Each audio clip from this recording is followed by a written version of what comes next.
Road पे मैं पूछ रहा एक निवेदन आपको करूंगा। वैसे तो गांव की परंपराएं बनी हुई है, हम भी किसान के बेटे, आप सब संगठित रहो सारे किसान, उन्हें किसानों को जातियों में अपने को नहीं बांटना है। किसान कौम का डंका देश समझे, ये बदलाव हम सबको मिलकर करना है, तब जाके आपका राज दिल्ली के अंदर आएगा। भाइयों, बहुत बड़ी तकलीफ के अंदर किसान कौम है। आप लेके महाराष्ट्र से लेके उत्तर प्रदेश तक जो जो किसान नेता हुआ करते थे, सबको ठंडा कर दिया दिल्ली की सरकार। किया नहीं क्या? और आज 1 महीने से हमारे भाई सड़कों पर बैठे। मैं एनडीए गठबंधन में मेरे सामने 2 ही रास्ते थे, या तो बीजेपी की मदद करता या मेरे भाइयों के साथ सड़क पर आता। मैंने दूसरा रास्ता चुना, सड़क पर संघर्ष करने का रास्ता। आपकी सेवा करने के लिए निकल पड़ा। 20 वर्षों से आपके गांव के अंदर तो पहली बार आए हूँ, लेकिन अलवर जिले के अंदर कई कार्यक्रम में, कई आंदोलनों में भाग लिया। धन्यवाद दूंगा अलवर के किसान के बेटों का, 36 कौम के मेरे भाइयों का। जब भी मुझे आवश्यकता पड़ी, चाहे हुकार पड़ी, ललकार पड़ी, राजस्थान के अंदर 3 ताकत खड़े करने की बात करी, अलवर का जवान किसान आगे बढ़े। हनुमान बेनीवाल को आशीर्वाद देता नजर आया।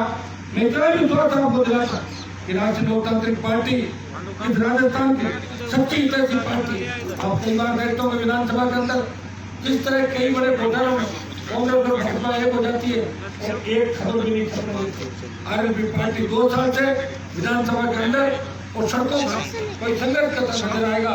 राष्ट्रीय लोकतांत्रिक पार्टी के तीनों मिलाए और नागौर सांसद किसानों के लिए दिल्ली की सबसे बड़ी पंचायत में हमेशा किसानों को पैरवी करता नजर आएगा। कल 26 तारीख के बड़े कूच का ऐलान किया। पूरे देश की नजरें राजस्थान के कूच में, पूरे देश के किसान फोन करके पूछ रहे कि भाई साहब क्या होगा? 1 महीना हो गया, सरकार साथ संभाल नहीं ले रही है।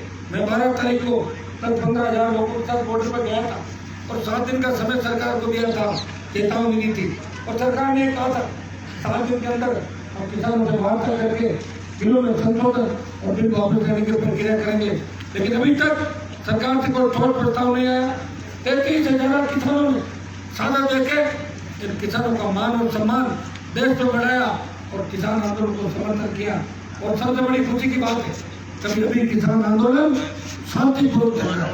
ये प्रधानमंत्री जी को भी खुशी होनी चाहिए। अगर ये आंदोलन गलत दिशा के अंदर चला गया तो प्रधानमंत्री जी, जिन किसान के बेटों ने, जिन किसानों ने उत्तर प्रदेश में 71 सीटें, हरियाणा में 10 लोकसभा की सीटें, राजस्थान में 25 और 303 का जो आंकड़ा भारतीय जनता पार्टी हुआ है, वापिस 24 में सत्ता से बाहर कर देंगे। बड़े बड़े नेता इस देश के अंदर आए, लेकिन जनता के विरोध के बाद आप याद करो, इंदिरा गांधी भी एक तरफा देश में राज करती थी, लेकिन जब जनता खिलाफ हुई उनको भी घर बिठा दिया था। इसलिए मेरी अपील है कि आप ठीक छोड़े, किसानों को गले लगाए, तीनों काले कानून वापिस लें और संपूर्ण स्वामीनाथन आयोग की रिपोर्ट लागू करें, ताकि हमें हमारी उपज का 3 गुना 4 गुना दाम मिले।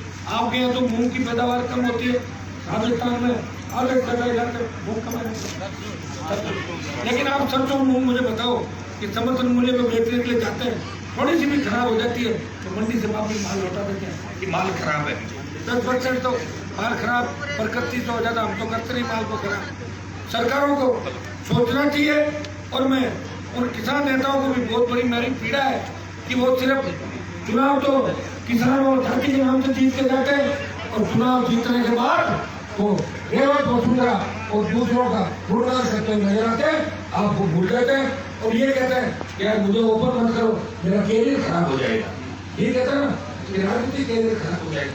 कैरियर तो राजस्थान में हनुमान बेनीवाल मेरा खराब हो तो 0 से शुरुआत की, 3 विधायक आ गए, सांसद बन गया, पंचायत चुनाव के अंदर मजबूती चुनाव लड़ा, 2 जिला परिषद लड़ाए और 4 लाख वोट 12 जिले बाकी है।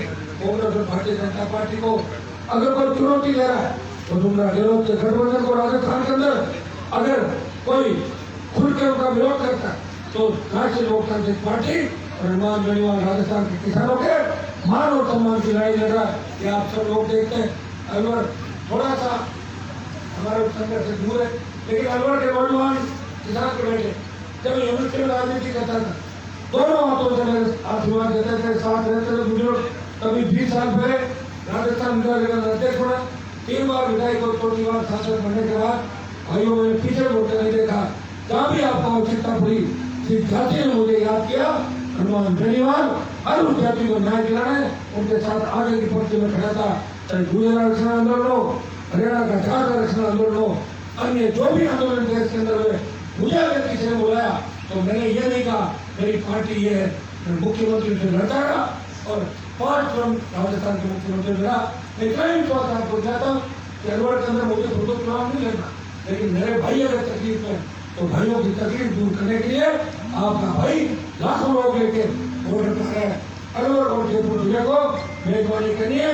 कल आप किसान कौम के नाम पूरा आपका दिन ट्रैक्टर, गाड़ियाँ, बाइक सारी लेके बॉर्डर पे पहुंचाओ। संदेश दो कि राजस्थान का किसान भी पंजाब, हरियाणा, उत्तर प्रदेश के किसान और दिल्ली के किसान से कमजोर नहीं है। और 2 लाख अगर आ जाओगे तो 24 घंटे के अंदर अंदर सरकार को मांगनी पड़ेगी। आपको एक भी किसान आपके बीच आया दोबारा फिर फौलादपुर के अंदर होगा, क्योंकि गांव का नाम ही फौलादपुर है।